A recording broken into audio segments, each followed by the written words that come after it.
How do you grow when life just keeps testing you?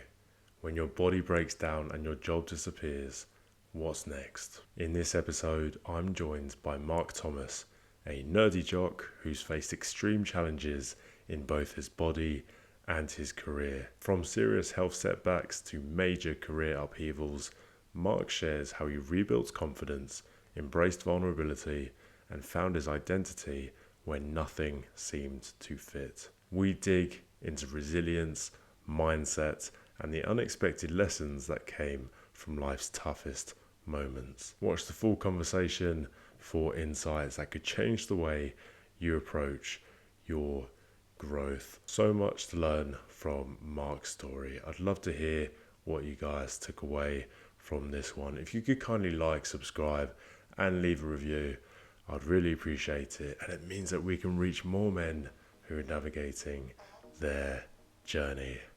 Thank you so much. I'm Harrison, and this is the Growth Voyage podcast. Enjoy.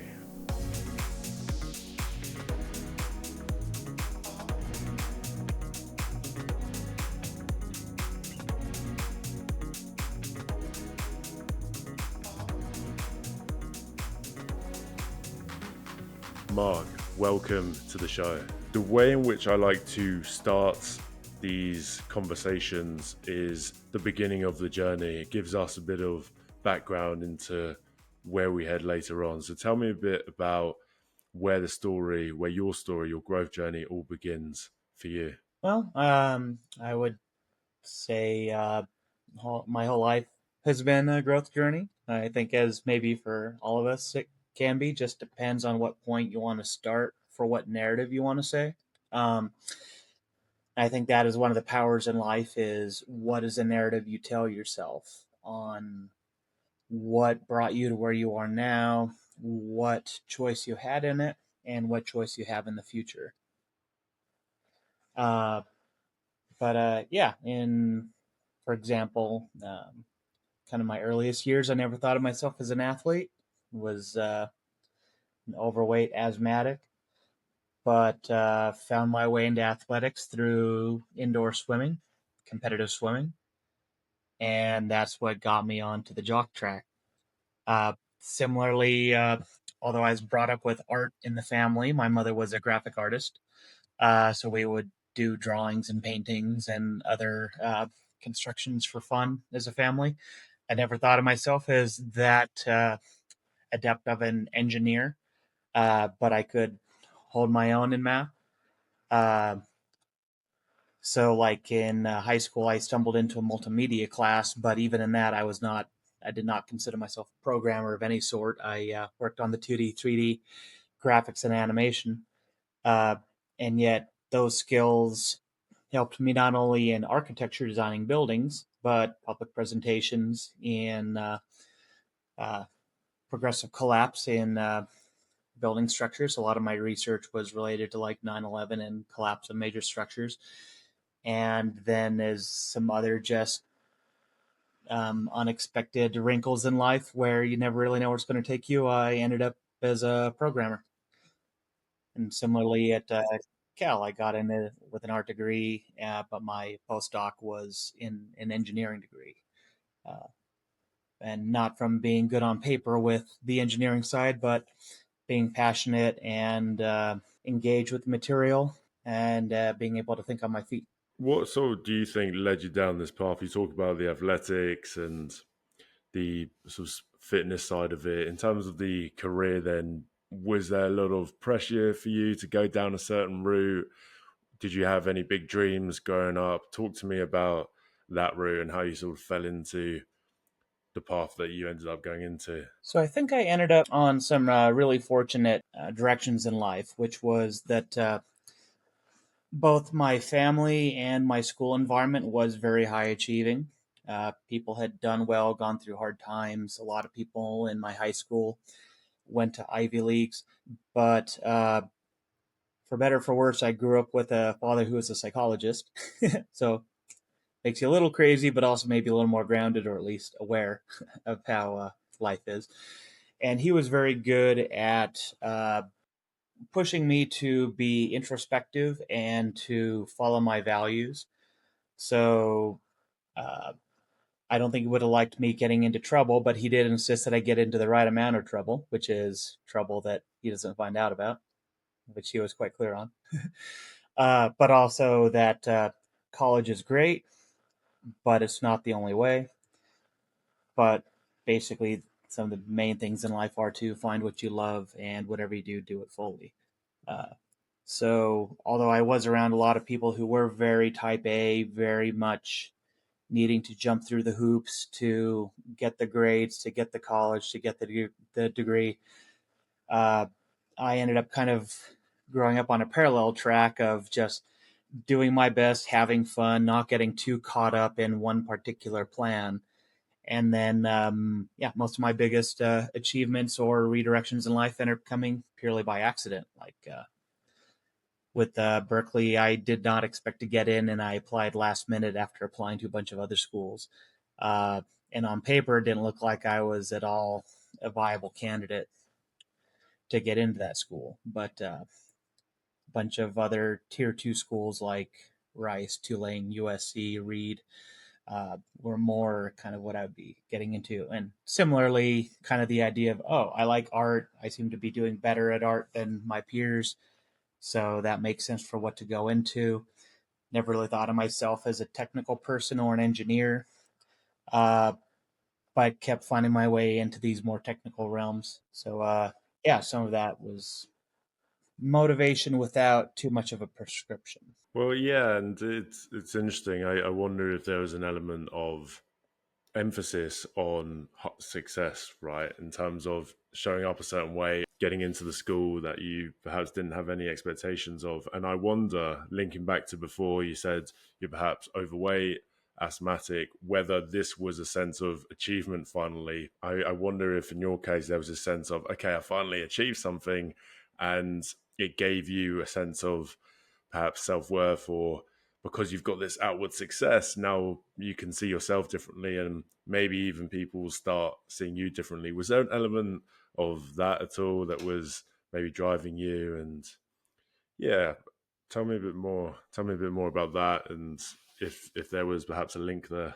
I guess one of the good through lines in my life for how I was brought up and what has helped me is being intrinsically motivated rather than extrinsically motivated. So finding what is it that I want to do? How do I value it? What am I willing to suffer through to go for it? And not worry about naysayers, people ridiculing me, people telling me that I'm a lost cause or not good enough. And not so much of a, oh, I'll show you, but more of a, what are they saying that has some element of truth that I should listen to? And what are they saying that is just opinion and distraction? And is it my reason to be in that thread or not? If it's not, I don't have to engage with that. So, uh, where I've been with people or have had more, for better lack of a better word, broader collaboration, or when I've been more solo, it's pretty much been self-directed, and it has been nice sometimes here and there in life in different periods to have had some recognition or success.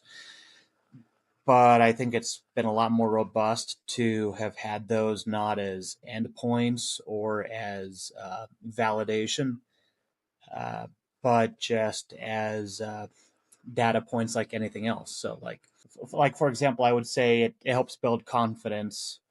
Like you need both success and failure to build confidence. You need to fail a lot to know how bad failure is, and you still need enough success to know that you also aren't just totally delusional or Hmm. toxically optimistic. Yeah, well, there's 2 points I'd like to discover there. One was, how did you differentiate? Because I think it's quite rare actually to have that discernment fairly young, right? Okay, not everyone's word is Bible. I can pick and choose what I listen to. So I'm keen to hear how you manage to sort of separate your ego aside and know when to listen to people, when to disregard it. And then I'm also keen to hear about, you mentioned success there, and how an element of success is key for confidence. I'm intrigued to hear what success meant for you? And to start with your last point, like as a good example, going a little bit back to the earlier years in high school, but this might resonate with a lot more people since it's more of a prescribed path of hoop jumping and do you, don't you, who do you listen to, who do you rebel against. Uh, was, for example, in my high school, AP advanced placement classes were really popular for getting your pre college credit. And like we had so many calculus students, we had multiple AP calculus classes. And I was surprised at how few people took AP physics because it was based on the calculus and they were likely to get lower grades and they were so concerned about maximizing their GPA for college admissions that they didn't dare take a riskier class, harder class that could lower their grade.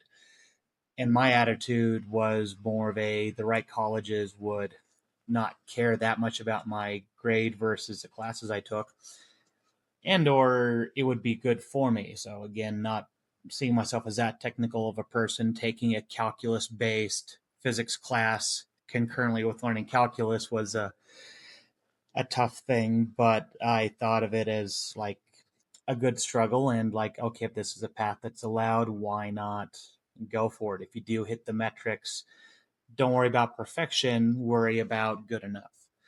Uh, and I think that's taken me through a lot of these pivots in life is not worrying about perfection, but worrying just about good enough.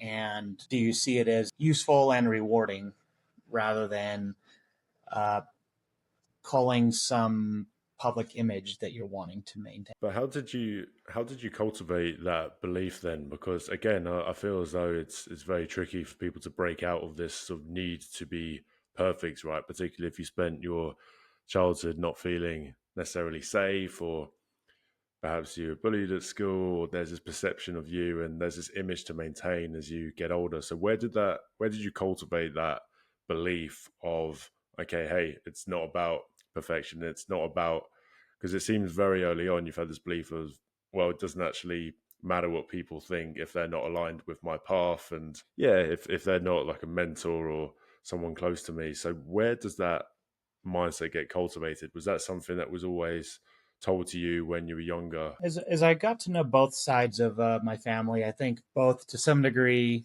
have that in the family lineage that both sides of the family were risk takers. They were willing to uproot their lives and cast off into the unknown. Like, for example, on my father's side, not too many generations ago, we were illegal immigrants from Ireland sneaking into Canada on a ship. Uh, but then, like, going into careers in medicine and other public service areas. My mother's side was a bit more formal, like, I have ancestry going back to like the Pilgrims and Plymouth Rock. Uh, but still on that side of the family, a lot of it still was about this aspect of working hard and achievement. They were a farming family. No one's a rice farmer anymore. People are doctors and in tech and other more modern fields. But very few of my family members are in the same state on either side of the family. So it is kind of funny that I think both sides of the family scatter. And I think that's indicative of how they are willing to follow life where it takes them. And like, yeah, none of this was really taught to me, but like, it just as a little bit of a random aside, for example, my brother met his wife playing EverQuest. She's Australian, and he was going through a period of life where he was not going by normal working hours in the US. And that's how they bumped into each other, became friends. And then he flew out there just to investigate potential, kind of in early parts of college, and decided that's where he wanted to continue building his life and came home to figure out how to make it work. And he's been out there ever since. Hmm. Yeah, so it seems this element of risk taking was always present in the family dynamic. And I think as a kid, you absorb all of that. And I think we absorb a lot from the people who we spend the most amount of time with, right? So I think that's a really cool element to have. I feel like fear keeps us back a lot of the time. We don't go after things. We don't do the things that we really want to do because we're told by society or otherwise, or we just have limiting belief that it's not possible. But I truly believe that we're capable of doing whatever we want. We can create whatever reality we want as long as we put our mind to it. And as you've said, or hinted, or suggested, that putting the action in with that too. And I think when action meets sheer determination, I do believe you can create your reality. So talk me through that then. It sounds like there was a lot of ambition from a very early stage in your life.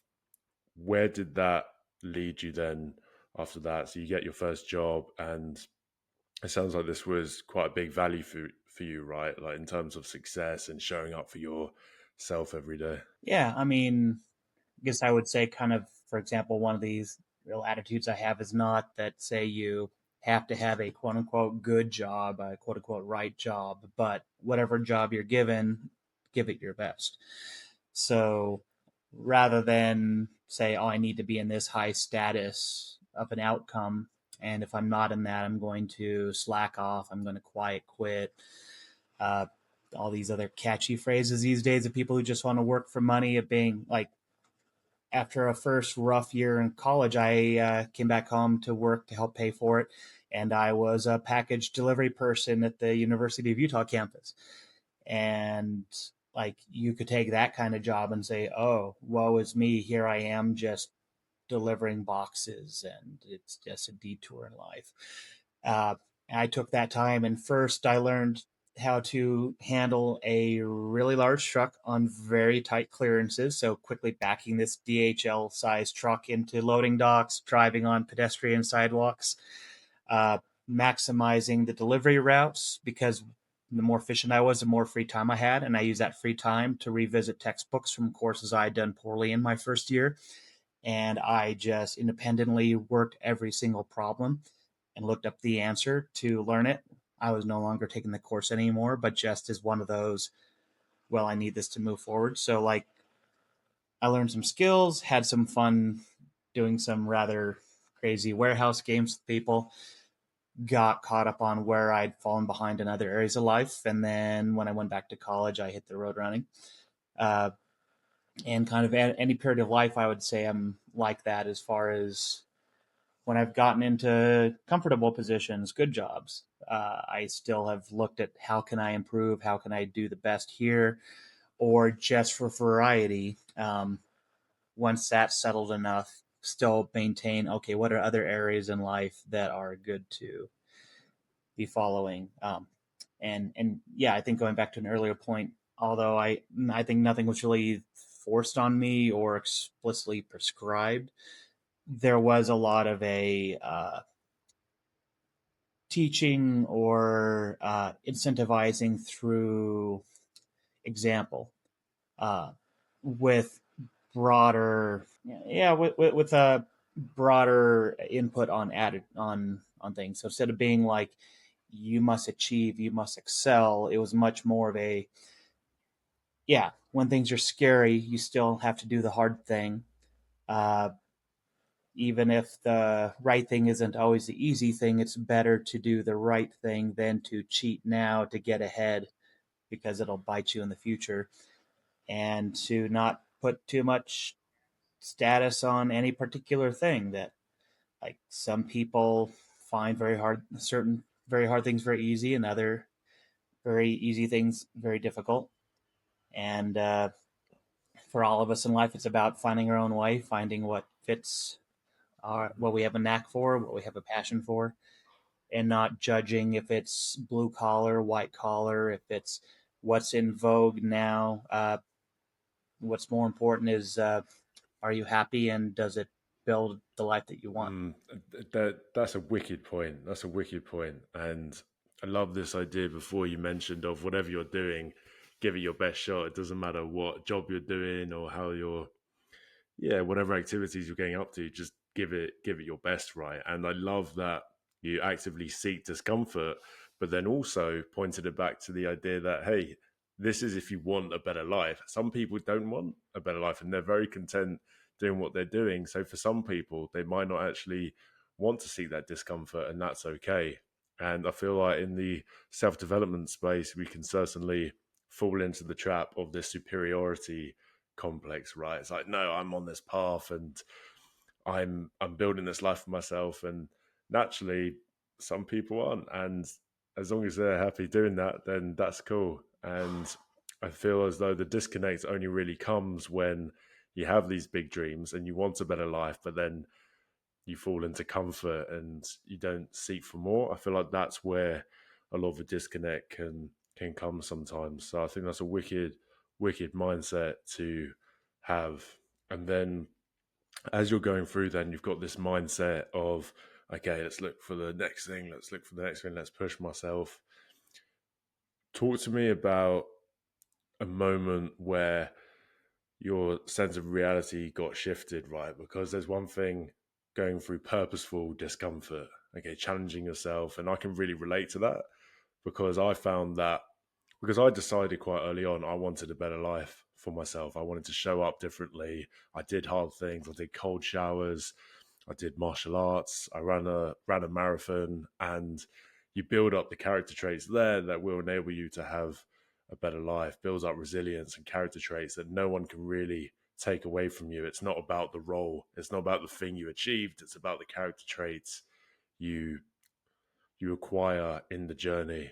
But what happens when the discomfort isn't planned? Tell me a bit more about that in your story. One thing that has come to me where I've had unplanned discomfort, upsets in life is both it's humbling and reminding you how little control you have.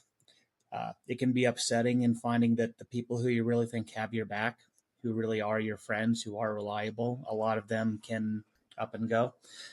But at the same time, people who are virtual strangers who you might only just know in passing can actually suddenly be there for you, Mm, which kind of one of those lessons in life that's easy to say but hard to really appreciate till you live through it. And even when you live through it, it's easy to forget. So like I still have been going through this of you can find it traumatizing when the rug's pulled out from under you, and then people who you thought were reliable, people who you thought were your friends, suddenly leave you more exposed. But at the same time, if you don't just hide in a hole, but still uh, be vulnerable, authentically, responsibly, maintaining enough ownership of your position, that you also can find a lot of the real friends or the real serendipitous help in life, whether it's in career, in outlook, in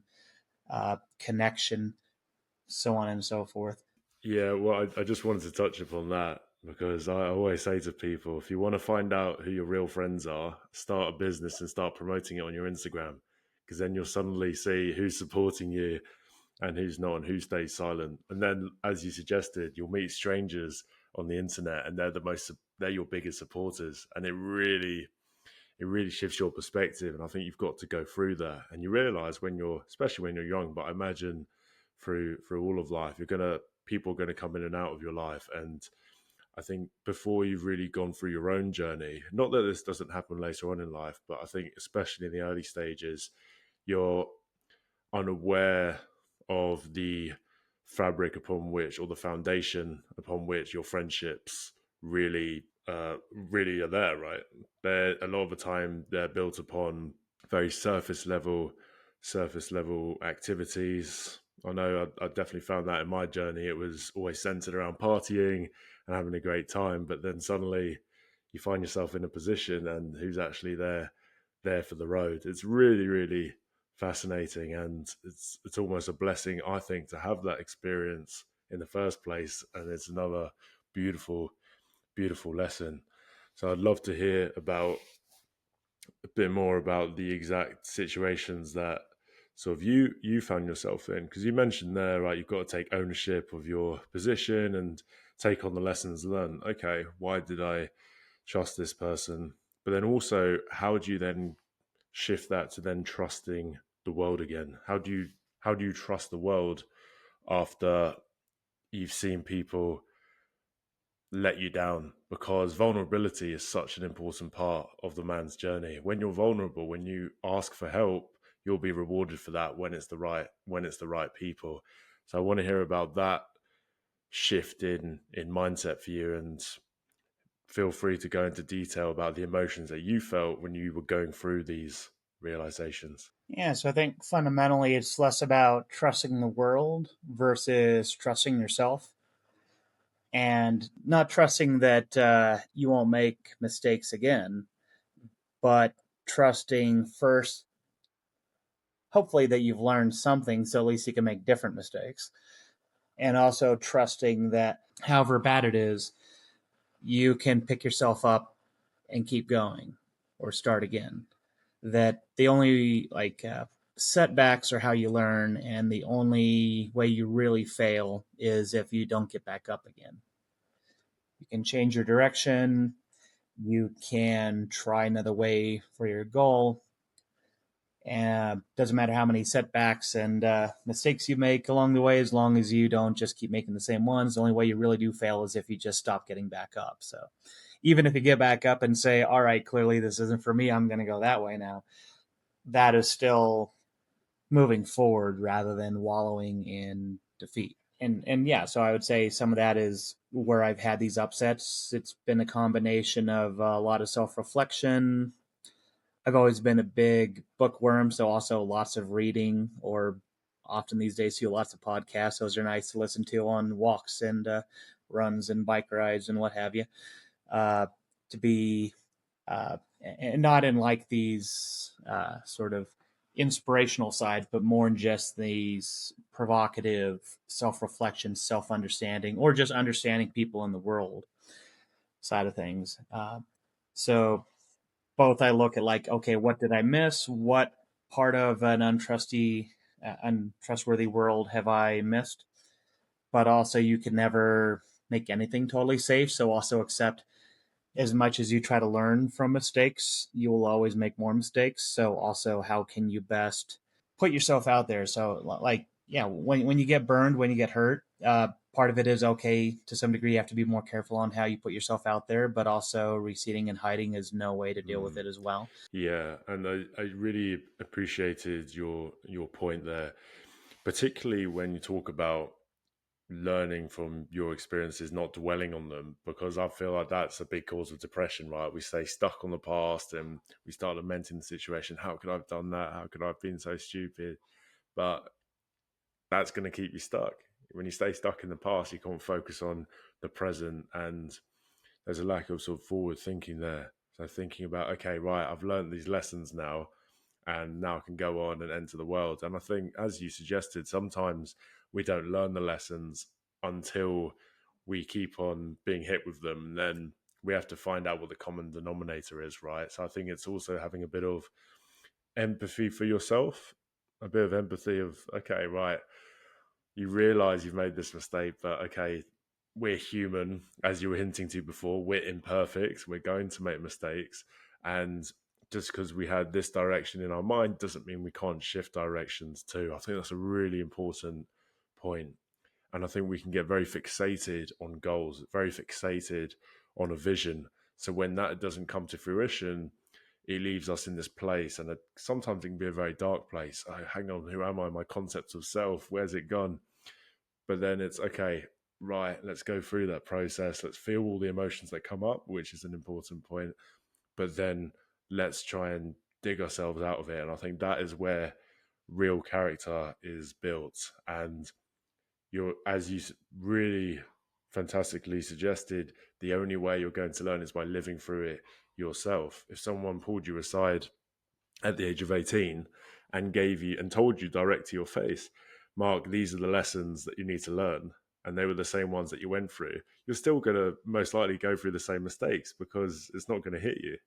It's not going to, you need to live through it. You need to experience the emotions that come with it to then learn and really understand the depth of the lesson. So I love that you, I love that you pointed that out. And I'm also intrigued to find out about the emotional process for you. How did you deal with it from an emotional standpoint? Because don't get me wrong, I love this idea of, okay, we get up and we go and we find a new goal and let's do this. However, I feel like sometimes what we can do is, because we're so forward focused, we can sometimes not deal with the baggage perhaps not deal with the emotions that come up. We can shove it down and keep on going. And I feel like there's a fine line there. So was this a big element of your process, or did you find that sometimes they were undealt with and they bit you back in the ass a bit later down the line?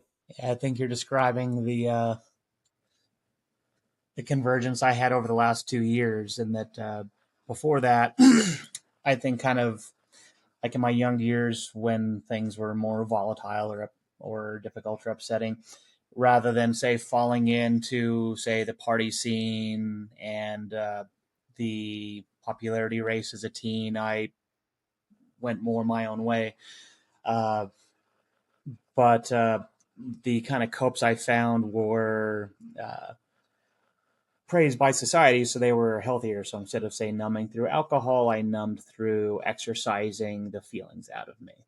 Or instead of numbing through, or instead of building validation through being popular, I built validation through achievement in certain work metrics. And you can fill all your time with work. There's a great phrase for this, Parkinson's law, uh, that things will take the amount of time needed to do a task tends to fill the amount of time available to do the task. So it can be easy to fill your life with work that is not intentional, that is not effective, but feels productive, looks productive. Uh, Similar with things like exercise, where it gets you looking better, gets you feeling better. Maybe if you start to excel, you can get accolades for setting this record or doing this climb or uh, any of these other sort of extrinsically validated things, or even just working hard enough to get the endorphin high to where you kind of take that internal stress and panic and shift it to something enjoyable. But you're not always employed. You don't always have the job you want. You don't always have your health. I spent a lot of my 30s not really weight bearing on my legs. Didn't know if I would be able to climb again or what I could do with cycling or running. So I learned how to be physical just with my upper body. But even that, like, you can only do so much. And a lot of that did beg like a return to fundamentals of like, what was it about exercise I liked? Uh, and these last 2 years, where I had been repeatedly laid off in the tech area, it was like I definitely don't have the attitude of enjoying fun employment. Uh, so although I did enjoy some free time, I definitely found it hard not having a job, having a purpose, and it wasn't as enjoyable getting out and exercising. I think I'd burned out. The exercise had started to feel hedonistic and a little bit too much same old, same old. I was having to reflect on, say, am I going out and doing this big bike ride for the adventure, or am I doing it to fill my time? Well, that's a really great point because you hear about okay, health, exercise, going to the gym, hiking, all this cool stuff. It's great for your health, and of course it is. We're humans. We're meant to move. However, I've noticed even in previous podcast conversations and myself where there is literally an element of running away from your problems. If you're running and you're exercising all the time, getting those endorphins, then hey, you won't have to sit in your pain. You won't have to deal with the stuff that's coming up. So I think it's an important point to mention. And yeah, a lot of the time, are we just going to surface level fixes for a deeper rooted challenge? And sometimes people don't want to delve into those, right? They just want to keep going, and that's the attitude. However, I think sometimes, as you alluded to, you'll be forced to stop because you'll burn out, and as will happen in your case, and you'll be forced to sit and reflect. So it's almost as if, in your case, the universe was saying, "Hang on, no, you can't run away from this one, buddy. You got to sit down with this stuff." So I'm really pleased that you mentioned that, and I wonder what your attitude was then when you were forced to slow down. Did you find that all these emotions were coming up? And because at this point you've had not only the burnout, but also you could argue that the layoffs, it was like, okay, right, I haven't got this wheel to keep me in motion anymore. Maybe that would have been an opportunity to go deeper, but then the response was, okay, let's exercise, and then it's like, hang on a sec, no, that this is, and it's kind of forcing you to go internally. So is that what you did, and how did you manage that? What was your approach to that when you realized, okay, I am kind of just here with my thoughts and feelings? Did you learn that lesson straight away, or yeah, talk me through that process? In general, it's a fine line between a passion and a compulsion. And that's always a good question to be asking yourself. Are you doing this because you're passionate about it, or are you doing this because you feel compelled to do it? Uh, you know, when it's gone, do you miss it but enjoy the memory, or are you in pain because you're not getting your fix, for example? So if, say, you are unemployed, can you look back at the great times you've had in a career and think of, well, what do I want to do next? Or will you bemoan your failed career trajectory, and maybe this is proof that you were on the wrong path or that you're not capable? You can spin all these like bad stories when you can't maintain this momentum. Similar with athletics, of like, can feel good at the time, but if you're no longer getting out, it can be a question of like, oh well, now I'm half of my former self. I'm not able to hit the goals I'm wanting here. I'm not getting the satisfaction of completion. Um, so on and so forth. I don't know if I'll ever get back up there again, or and I think a lot of these tie into identity. Uh, and yeah, for me it was not easy. I think I still get hit in the face and knocked down here and there. So again, I think like, uh, I think a good way to put this. So one of my first jobs was as a ski instructor at Snowbird Ski Resort in Utah. So nice high school gig. And for anyone who's skied, they know that it's pretty hard to learn. Uh, you fall down a lot, you crash a lot, it's scary. You can really injure yourself pretty easily. Uh, so it is kind of committing. Uh, and one of the ways that I approached teaching my students was emphasizing that failure's the rule, not the exception.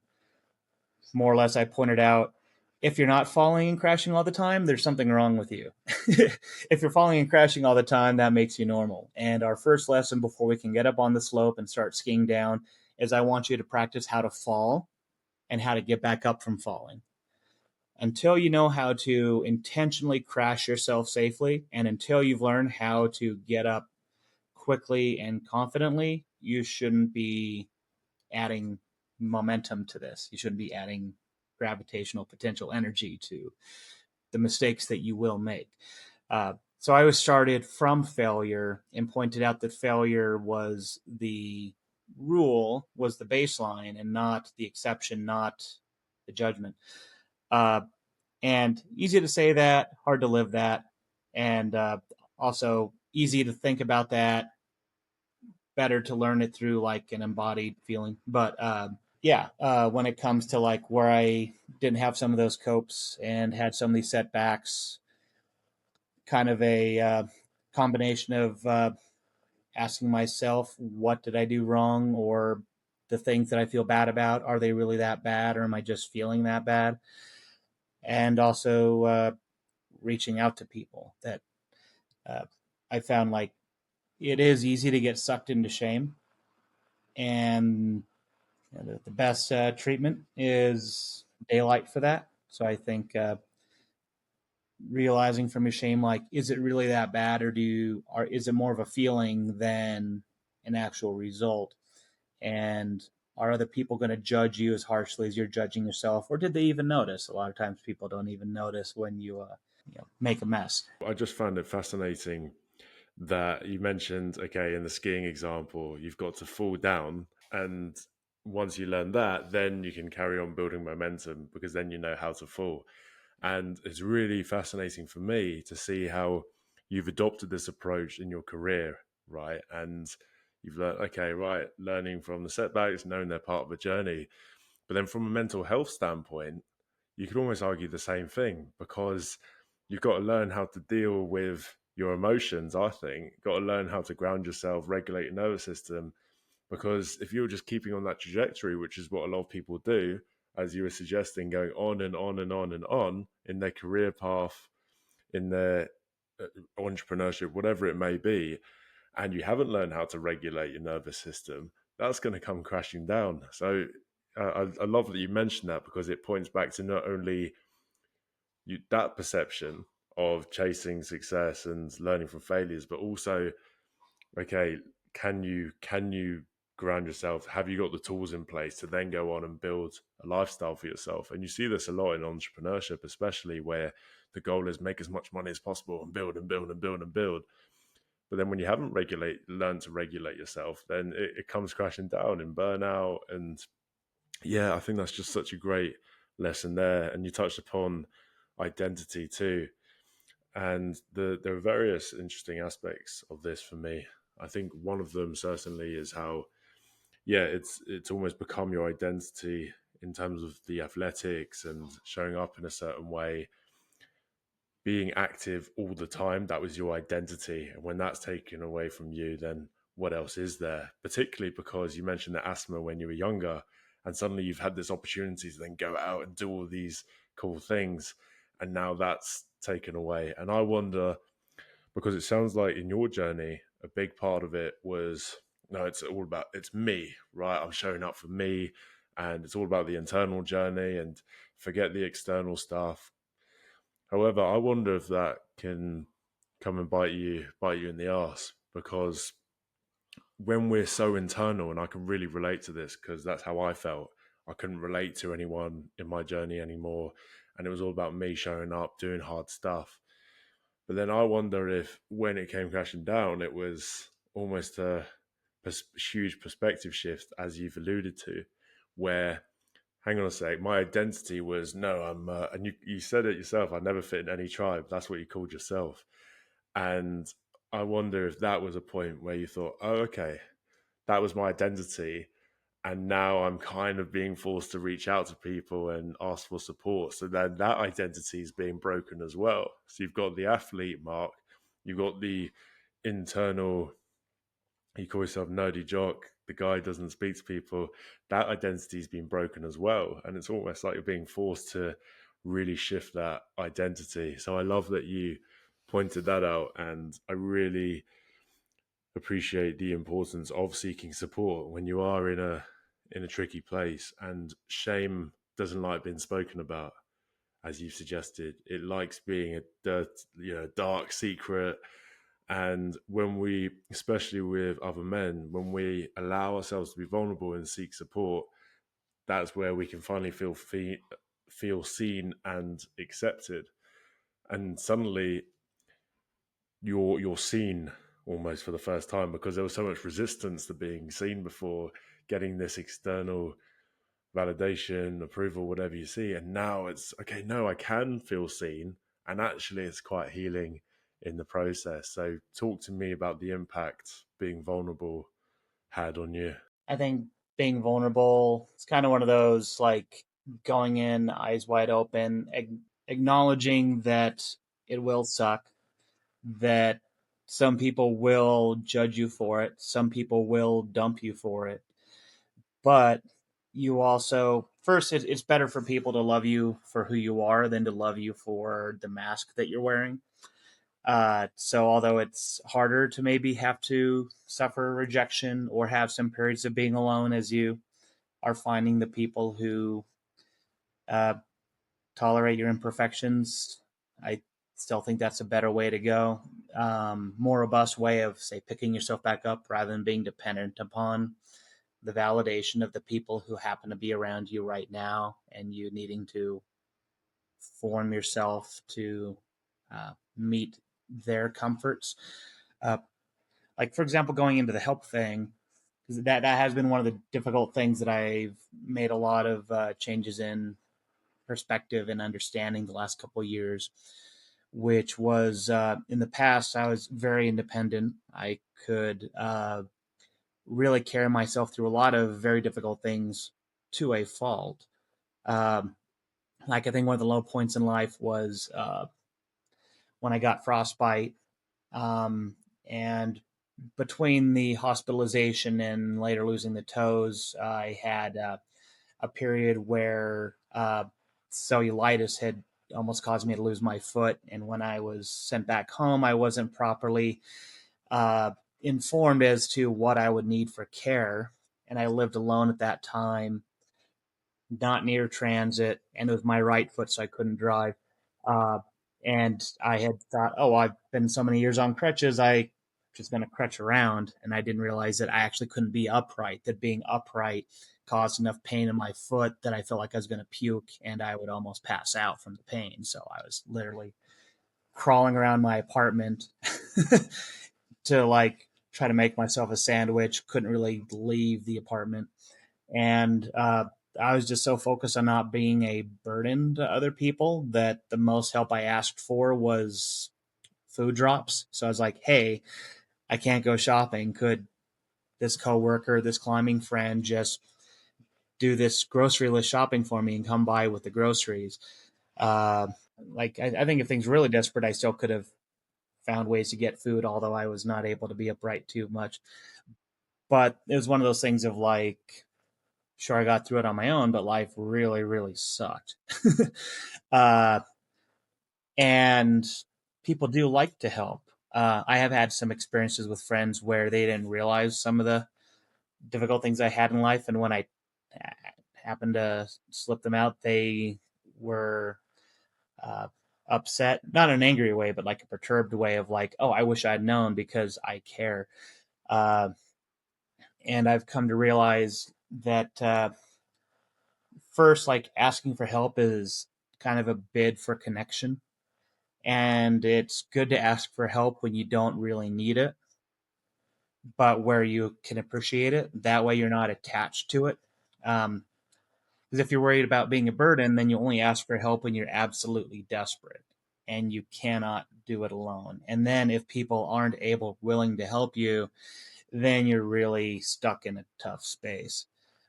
But if you're more in the habit of asking for help in a more open way to people, like, hey, this would be helpful, but no biggie if you can't help this time or you don't want to help in that way. I appreciate it, but if you don't help out, I can easily do it on my own. Uh, that I think that does build a lot of this interdependence that is helpful. And then when you might have times in life where you really do truly need help, people might be there to help you.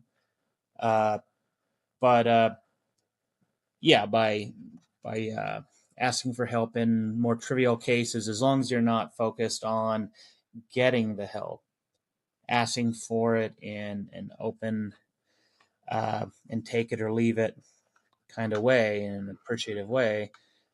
That first, then kind of like networking. I hate networking, but in the ways that I've networked the best in life, it's been just by being open and curious and passionate and not focused on the outcome, just on the process. So being like, oh, we have this shared thing. I know this thing that you didn't know about, or I have this lead that doesn't work for me, but I think you would like. Let me share it with you, and then they maybe do it back to you, but you aren't that focused on keeping track either. I think things like help and community are a lot like that. Of yeah, that you're not focused on these outcomes as much as you are on the process of, and then like there's a vulnerability to it because part of that asking for help is saying here's something that you can do that would help me or something that I'm having difficulty with. And it's not necessarily you saying you can't do it, that you can't do it without that help. But you owning up to saying, hey, I would appreciate this support, or I'm a bit lost here. Can I get some direction?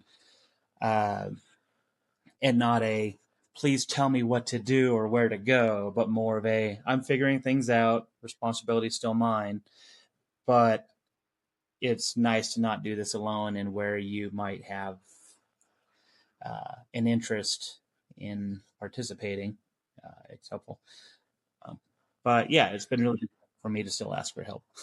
I really appreciate you mentioning that, because I can imagine it was so difficult for you, and you're a great example of this when you spent your whole life being independent and priding yourself on going through your challenging times alone. It's really difficult, and I love this idea of just asking for help for menial things, and you can still empower yourself asking for help by taking responsibility. No, okay, you know what, this is still my thing to work out. I'm still going to work through it.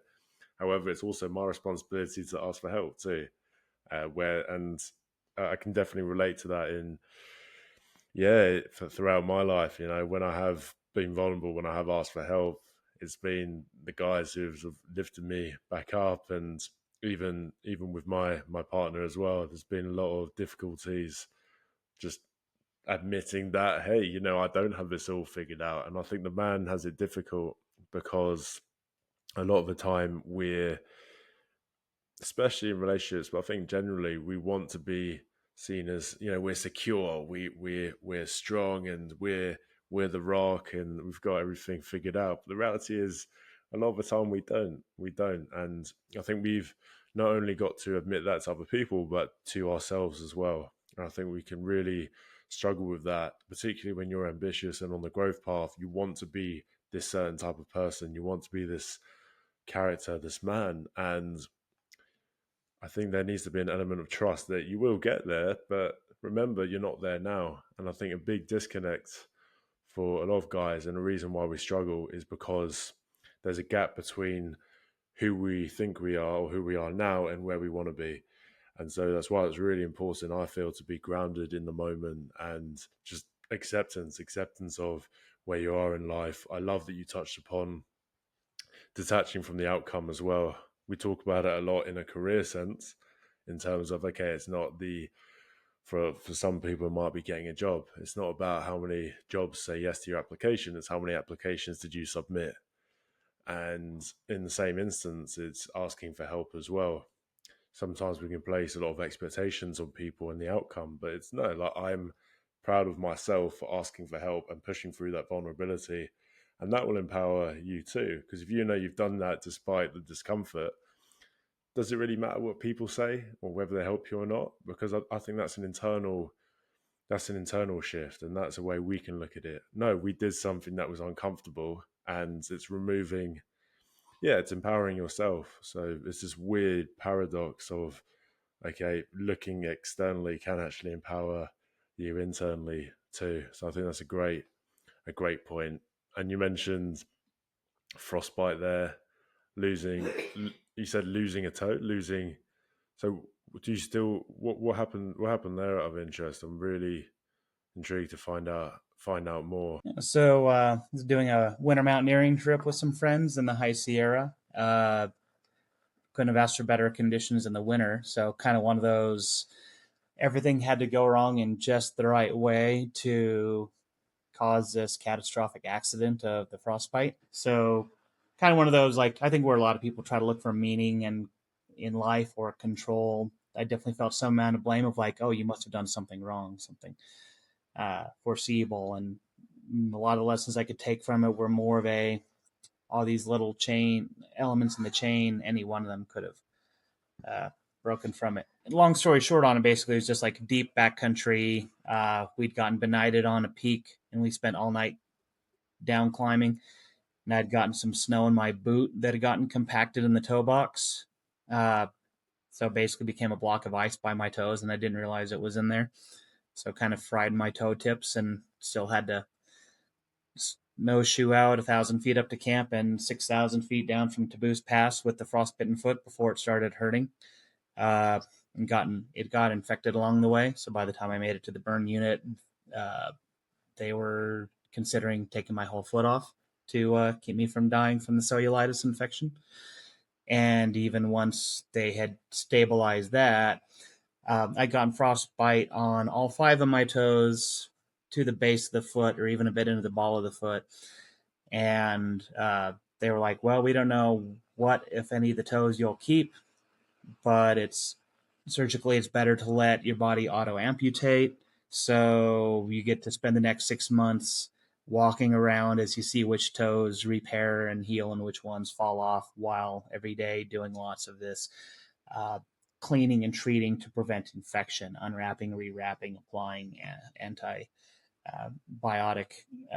cream, so on and so forth. So, you know, day to day it was like very easy to be down on life, to be like, this is scary, this is painful, life sucks, I'm going to sit alone at home. But it was like, well, I'm going to hurt as badly at home as I am out and about. And was fortunate that I had some very supportive friends at the time that were eager to get outside, who were eager to take it as an experiment, which I think is a good way to look at life, is process based rather than outcome based. So, like, goals are important, but I think goals are dangerous.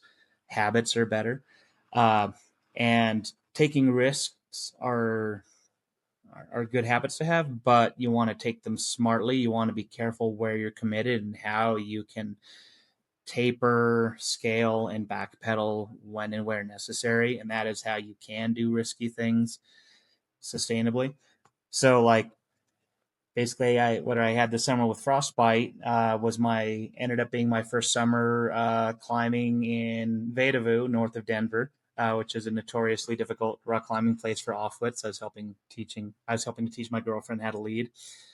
We did several 14ers, did Keener's route on Long's Peak while my toes are still kind of rotting off. Biked up Mount Evans and Pikes Peak. Took her to see my family in Salt Lake. Climbed the West Slabs of Mount Olympus, and in some of these cases, I overdid it and had to take some days off, or also like I couldn't maybe bear to go back and pick up camp. But my girlfriend at the time was more than happy to run and pick that stuff up. And on each of these crazy adventures, we're like, well, like for example, the rock climbing. You normally don't think rock climbing is very conducive to something to do when your toes are coming off. Uh, but I looked at like, well, the problem, okay, breaking this down, like, and I think this is an important way to look at any difficulty in life, including aspects of like identity, like, oh, I'm a cyclist or I'm a rock climber, and my reason to be, my passion in life is to climb the rock. Uh, Asking these five whys of like, well, what is it about the sport that you like? Is it the physical movement? Is it the achievement? Is it being outside? Uh, is it going somewhere? Is it the unknown exploration? Are there ways you can tap into that without doing that thing? Uh, and so, like with the frostbite, for example, kind of zeroing down of like, well, as my surgeon joked, I wasn't going to be kicking any footballs anytime soon. Uh, but he didn't say I can't rock climb. It was more of a, well, if I stand on my toes, they rupture and bleed and hurt like hell. Sorry about the language there, but yeah, when I broke it down as an engineering problem, it was like, well, if I'm not bumping my toes, it's fine. If I'm not flexing the toes, it's fine. A lot of these body movements you can do on like a rigid plane. So, like, I'm a size 9.5 shoe. I found if I got a size 14 boot with the stiffest sole I could find, that allowed enough space around my toes that they weren't bumping. And that allowed enough stiffness that I was standing on the balls of my feet and not my toes. And then when it came to things like rock climbing, it was like, well, other shoes can work. They're just less optimal than a climbing shoe. They still can work, or you can do different positions of your foot. So maybe you can't smear, but you can stand on your heel instead of on your toe tip on a rock.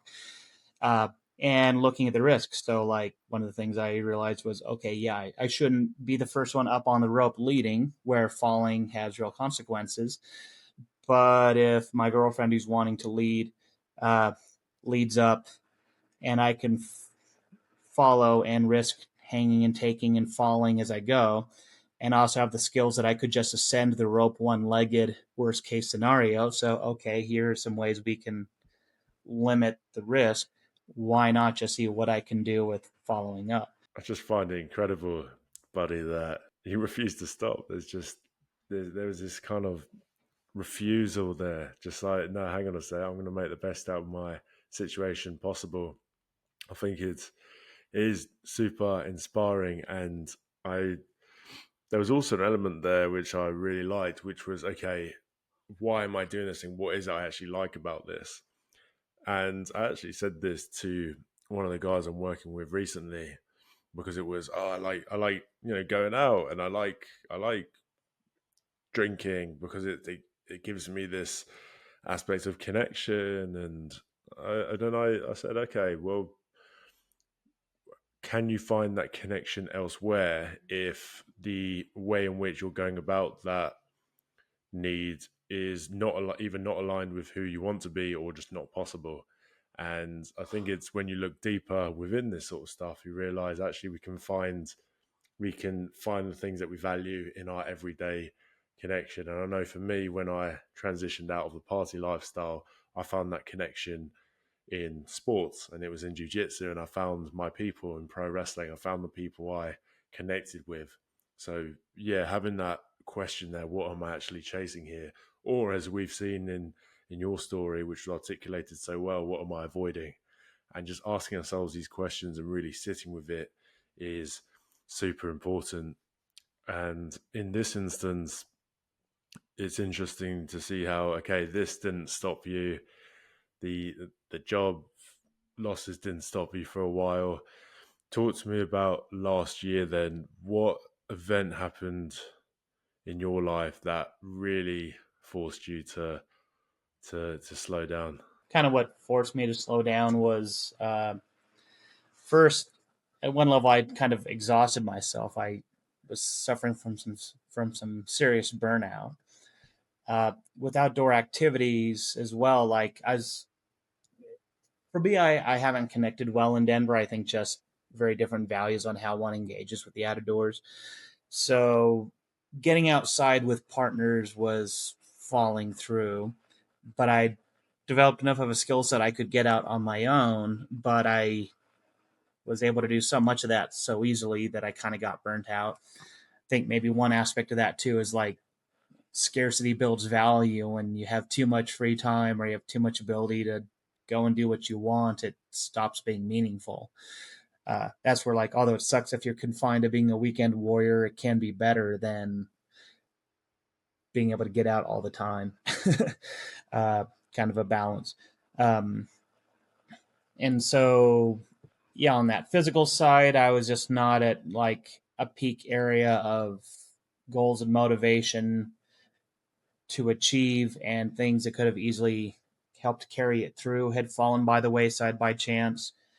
Um, and I'd made this big career change into tech. That before that, I was in structural engineering. That had been a career that was detoured by the Great Recession, and I spent about a decade trying to figure out how to not give up on that track or how to best get back on track.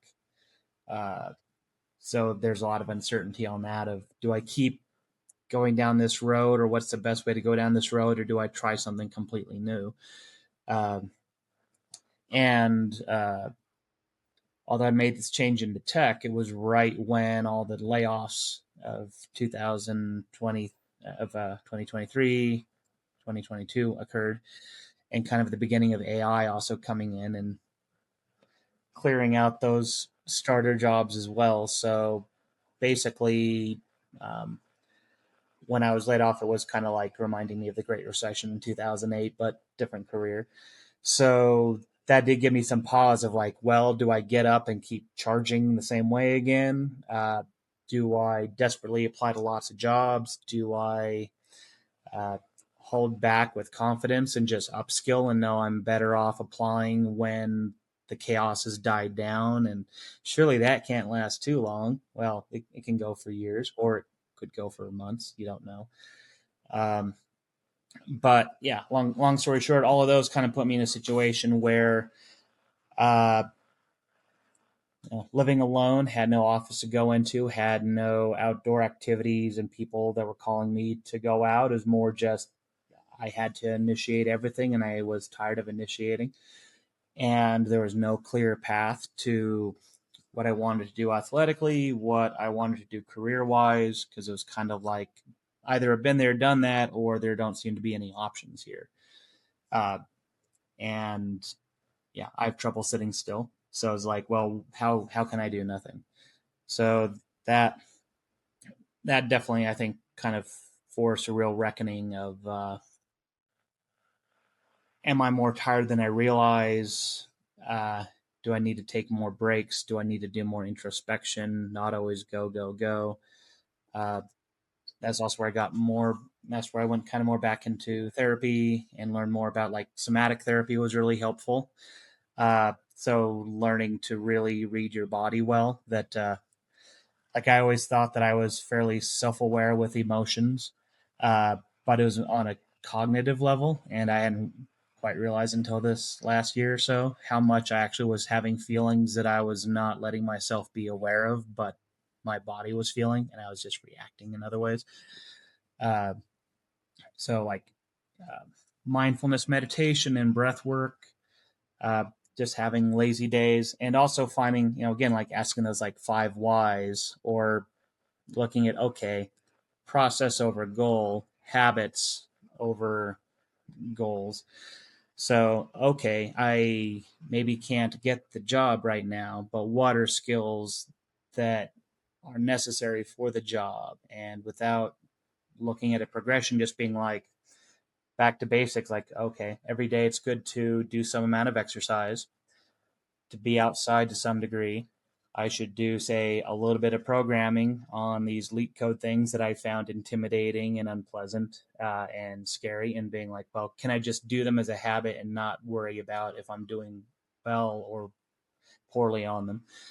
Uh, and so without being like, this will take me to some endpoint, is more just, okay, every day I need just some structure. So rain or shine, doesn't matter if it's -4 with snow drifts outside or if it's raining. The cafe is a 15-minute walk from my place, although driving's more expedient. Put on a podcast. You have the clothes to be out in any weather, anyways. Just walk to the cafe and do a morning shift out of the house with other people. Temptation bundling, add some caffeine to that, and just do some programming on these sort of skill drills, if you will, and just say, okay, doing each of those as a basic checkbox, that is enough for like your identity through the day. So, okay, you might see yourself as a physical person and an outdoorsy person or an athlete, but you don't always have to be performing at a high level. Just be like, well, if part of your identity is an athlete, maybe, okay, you were running half marathons last year and now you have some injuries, so you can't really run, but hey, you can still walk. Doesn't it feel good to sweat a little from exertion instead of sitting around at home? Or uh, maybe some of what you like with being outside is, okay, although feeling comfortable is good, feeling comfortable feels better after being uncomfortable. So isn't it nice to go outside, to have the smells, to have the heat burn your skin or the cold wind numb your face, and then get back into the recovery of like a nice warm dry indoor space, and then you feel awake and ready to hit the day. I really, really like that. I really like that because, again, it's this identity, right? Okay, we're a sportsman, we do this, we do that, but that doesn't necessarily mean we have to perform at that level, that high level all the time. And I think a lot of the time the tension comes because we'll kick ourselves down because we're like, no, we have to get this amount done and we have to reach this time or we need to run this distance. And it's like, no, you're still, that's still your identity. So it's really separating the activity from the outcome or the rate of progress. And the reality is, there's a brilliant diagram I saw, a brilliant image where it was what people think showing up for your business or for yourself means every day, and there's all these cups of water which are full to the brim, and it was actually, no, what does it actually look like realistically? And there was some at 20%, some at 70%, some at 30, some at 90, some at 10, and that's the reality. So I think by showing up for yourself every day, that's all that really counts. And that's been a really difficult one for me to break. Really, really tricky. And even now it crops up. I'm like, oh, but I wanted to get this done. So just breaking it down, really breaking it down into smaller steps, and just, okay, is this aligned with my identity? Yes, and that's cool. So it's, yeah, this sense of goal setting has been a big theme on the podcast recently, and almost treating them as milestones, right? And not not getting too attached to them, having them there, sure, but then not attaching it to a certain level of success or finalization or a feeling. And I really appreciate that you mentioned somatic work there, because it's by slowing down you can listen to your body. What signs is it telling you? Where does stress live in the body? Does it live in your neck? Does it live in your shoulder? What's your body trying to tell you?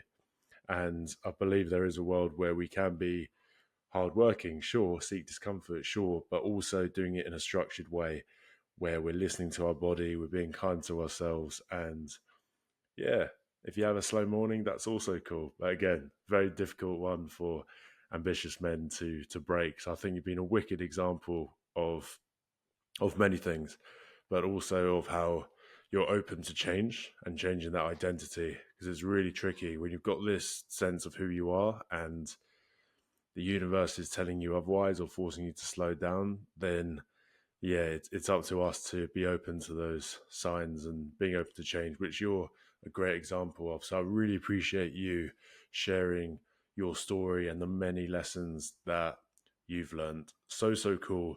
And what we'll do, we'll move into the closing traditions of the podcast. So we've got two questions that we ask every week. And the third question is asked by a member of the Growth Voyage community in the live chat. I can see we've got a question already, so keep them going in the live chat. The first question is simply a song recommendation. Well, I think this one comes up to me a lot just for like thinking about life, and it's a good song. I sent it to you all, this morning when we were talking a little bit on sort of an elevator pitch, which is the Verve's "Bittersweet Symphony" is one that sticks with me. That as great as something is, it can still be sad or disappointing at the same time, and as horrible as something is, there can be some beauty and awe found within it. Beautiful suggestion. And I love the music video for that song as well, where he's just walking down the street and then there's all these cars and people. It's brilliant. I highly recommend people not only check out the song, but the music video if you haven't already. It really is a work of art. And I haven't listened to that song in a long time. So, yeah, certainly going on the Growth Voyage playlist, brother.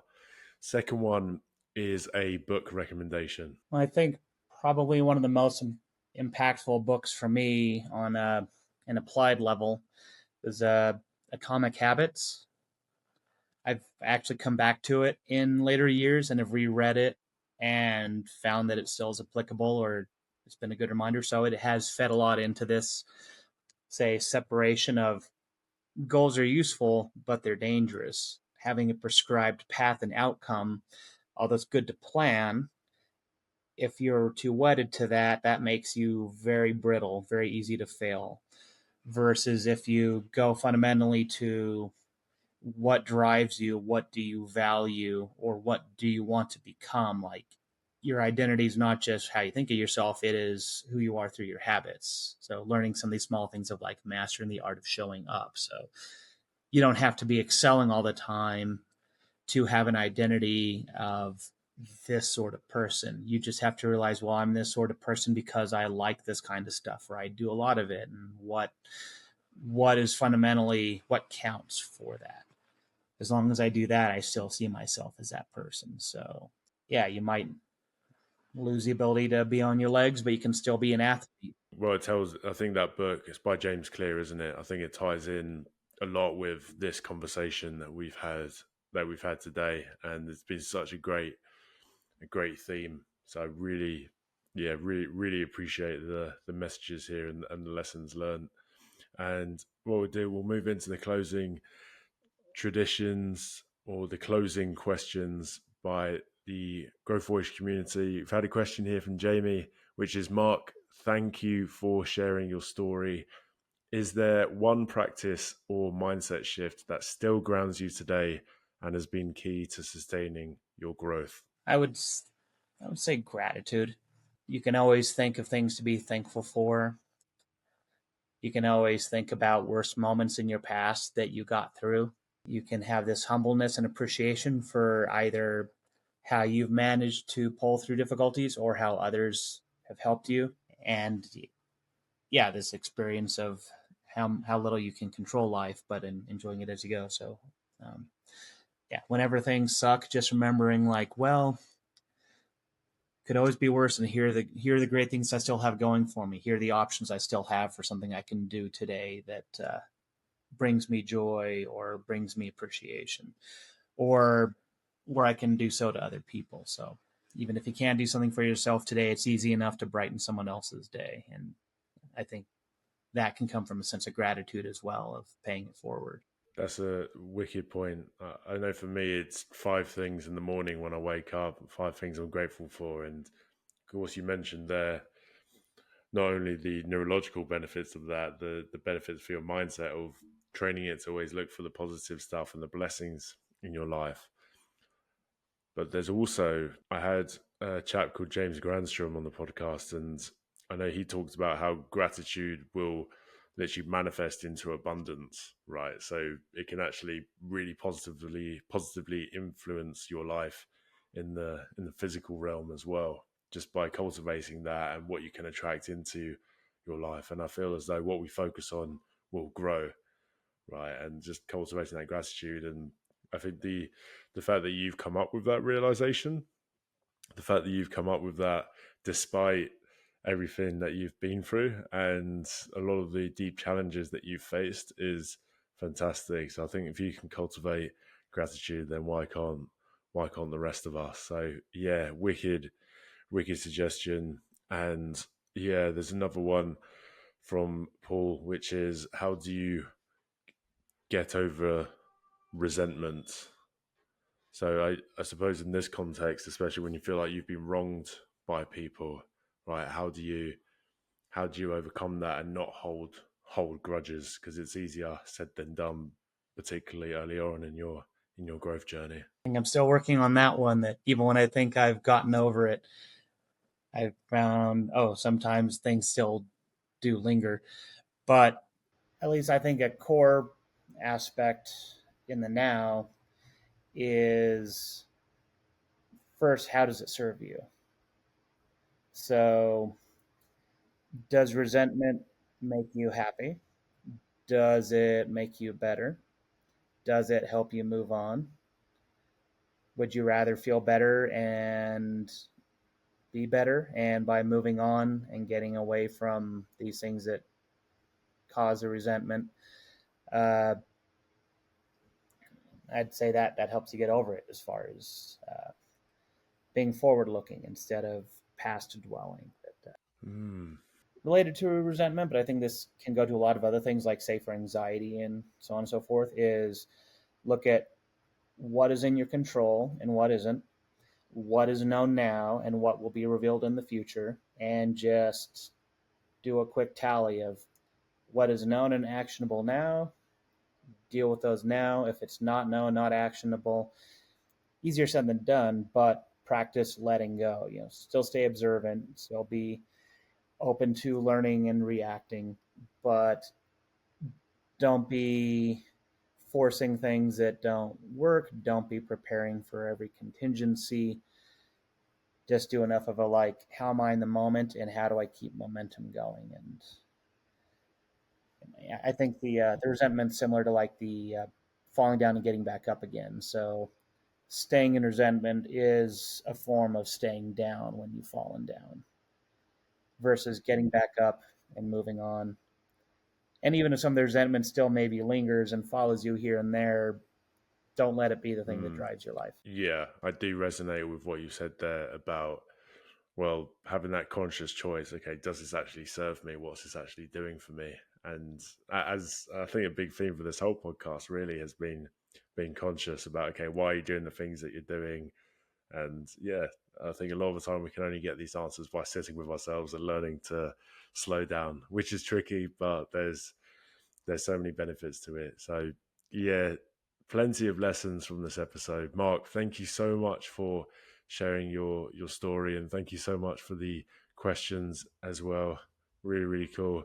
Where can people find you if they're interested in the work that you're doing or just want to connect with you? I think maybe the best way right now is on Instagram, Pellucid Wombato on Instagram. I put up pretty outdoorsy pictures.